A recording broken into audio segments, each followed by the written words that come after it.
for una palabra, NBA. Una palabra.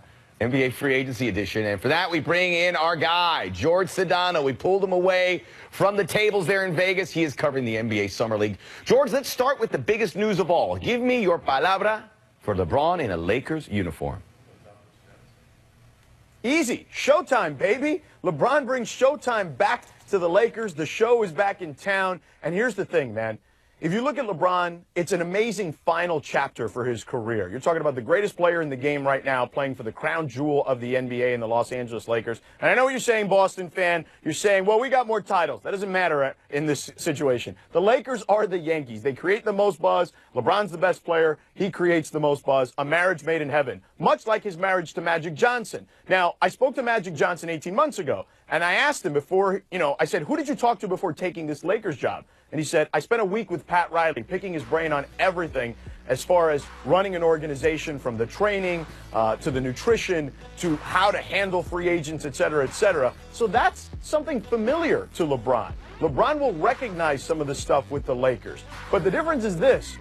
With Pat Riley, LeBron was in military school. It was Pat's way or the highway. Now in Cleveland, he tried to take some of that culture that he learned in Miami there. But then the problem was LeBron had too much on his plate in Cleveland, even though he did trust David Griffin. But before you knew it, David was gone and not there, and LeBron had way too much on his plate in Cleveland. Now with Magic, he's got a guy whose resume he trusts. He knows that he can build something for him. And, again, man, I am impressed with LeBron taking a 4-year deal with a 3-year opt-out, because he's taking the long approach here. He's not going for the instant gratification that he had in Cleveland. He's trusting Magic much like he trusted Pat Riley. But the reason he trusts Magic is beyond just the front office stuff. It's about Magic Johnson, the player. He was one of the greatest players, if not the greatest player in the world at one point, much like LeBron, so they can empathize with each other there. Then, of course, the business acumen of Magic Johnson is basically second to none in the sports world. LeBron is also on that same path.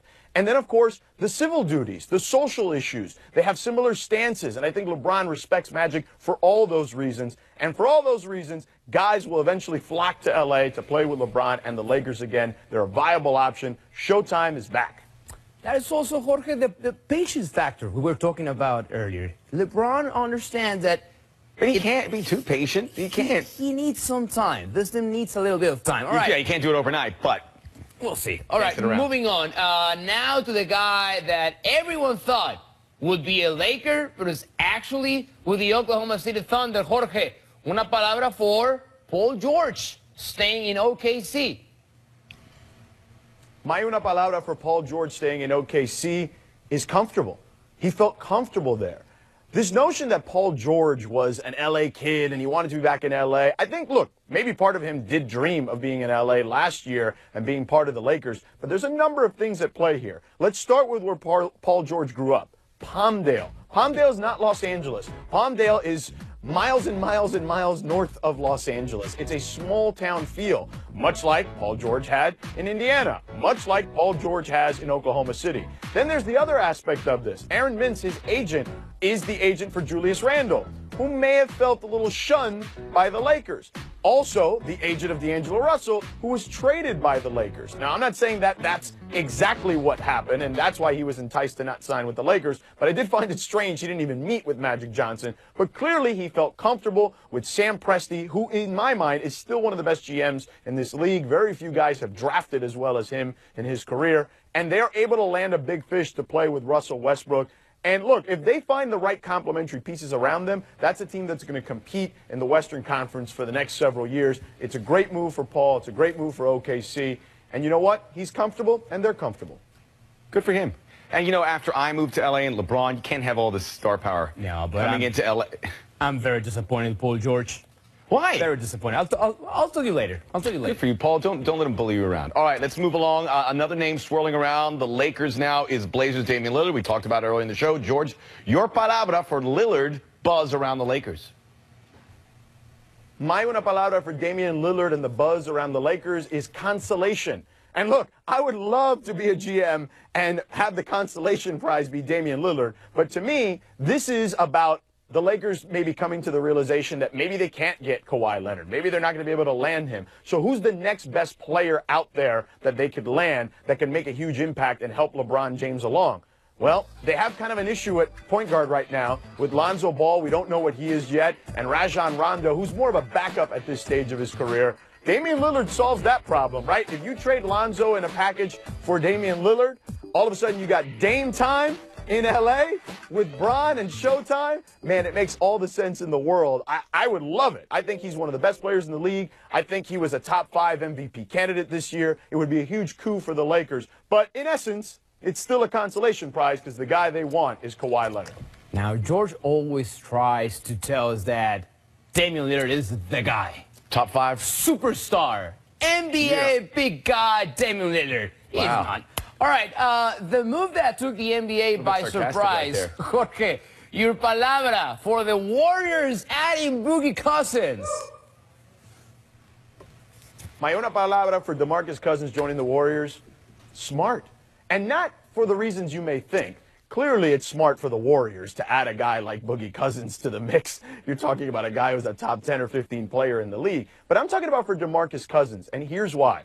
DeMarcus Cousins realized very quickly, if he hadn't already, that the narrative out there about him is that he's a malcontent, that he is a locker room cancer or whatever. Not my words, the words that others may use about him.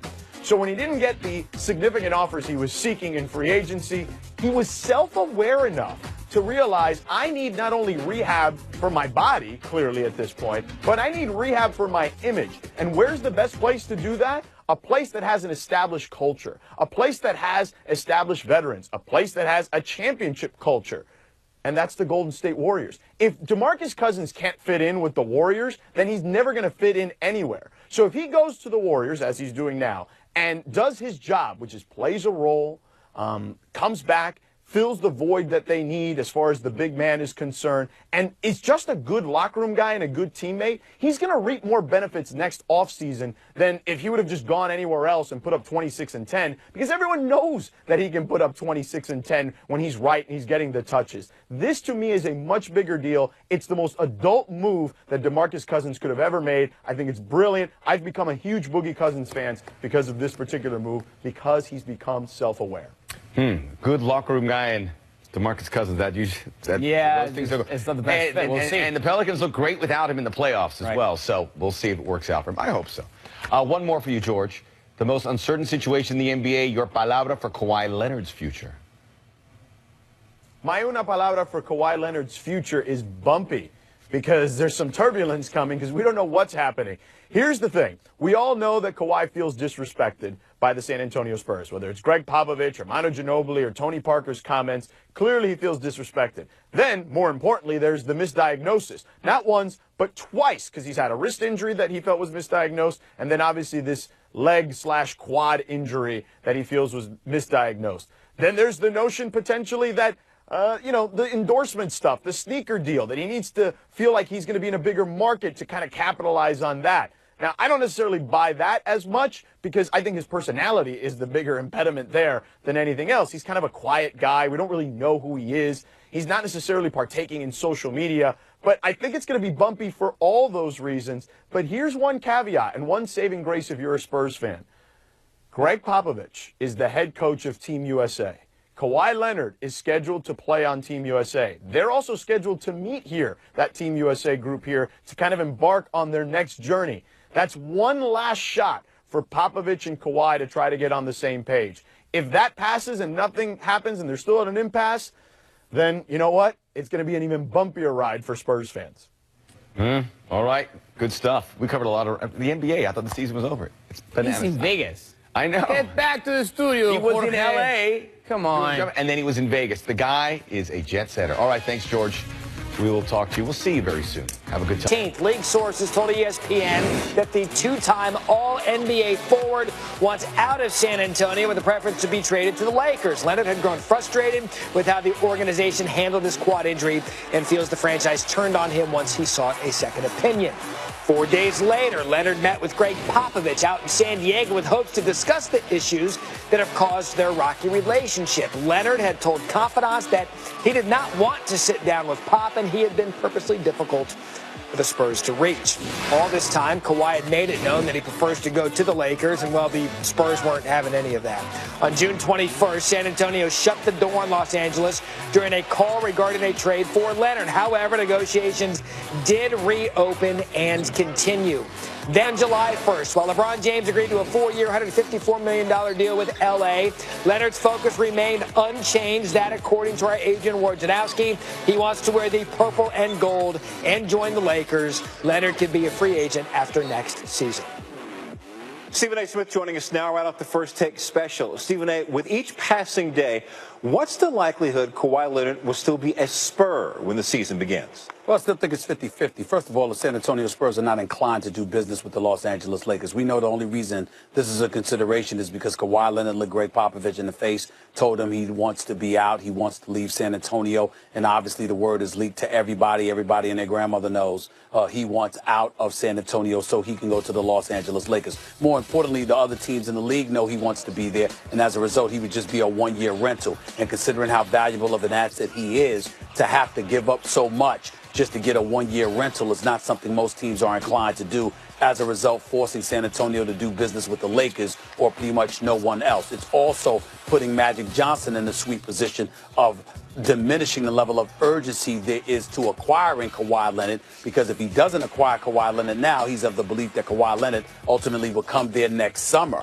Now what I'm hearing also is the name Damian Lillard, because even though Damian Lillard wants to stay in Portland, and that is his preference, he is also aware of the fact that the Portland Trailblazers is going to have difficulty acquiring marquee free agents. As a result of that, word is leaking out that he would be willing to depart from Portland, even though that's still his preference to stay. He would be willing to depart from Portland to head for the Lakers or the New York Knicks in one of those larger markets. If that were to happen, because that's a reality, rather, you have a situation where Magic Johnson could either continue trying to do business with the San Antonio Spurs to acquire Kawhi Leonard or say, bump it. You know what? I'll wait until next summer when Kawhi is an unrestricted free agent, free to come with us. And now I'll turn my attention to Damian Lillard, who has 3 years left on his deal. And maybe the same assets we were going to offer San Antonio, we can now offer to the Portland Trailblazers in return for the services of a Damian Lillard. And those players would include Alonzo Ball. It would include Brandon Ingram. It would include Josh Hart, maybe even a pick for Damian Lillard. So stay tuned. There's a lot going on right now. We'll see how things unfold. All right, you mentioned Dame. It was my next question. A fan asked him on Twitter if he'd be happy to join the Lakers and LeBron, and he tweeted back, I'm typically a happy camper. What are the chances Dame pushes to get out of Portland and go to L.A.? Well, again, it's a difficult situation to surmise because on one hand, Damian Lillard is incredibly happy. Not only is he making in excess of $27 million over the next 3 years, keep in mind that when you take into endorsement that he is the face of that franchise and the face, essentially, of basketball in the Pacific Northwest. So you're talking about him getting anywhere from $40 to $47 million annually coming in. He ain't broke. He doesn't need the money. He's getting paid handsomely, and he's the star out there. So he doesn't mind being out there at all. The problem is Portland has been to the playoffs the last 5 straight years, but they've been bounced out in the first round 3 of those 5 years, including the last 2 years. And when he gets on the phone with the Jimmy Butlers of the world and others, they've made it very, very clear, we love Damian Lillard. You're our brother. We got nothing but love and respect for you. We'd love to play for you, but it ain't too many of us that's willing to come out to the Pacific Northwest and play in Portland. That's the only reason why Damian Lillard would want to move on from there. So since he's willing to move on from there, if indeed they can't get other parts, Portland's under the gun to either deliver him some assets so they can improve and not get swept by the likes of Anthony Davis and the New Orleans Pelicans, or they could move him, make C.J. McCollum the face of the franchise because they could get some instrumental parts for the services of Damian Lillard. It's in Portland's hands because they have him locked in for the next 3 years. They do not want to lose him. They love him, but they recognize the fact that if they can't improve the team, it might be best for them to make a move. Whatever that move is remains to be seen. Stephen A. Smith, thank you, brother. All right.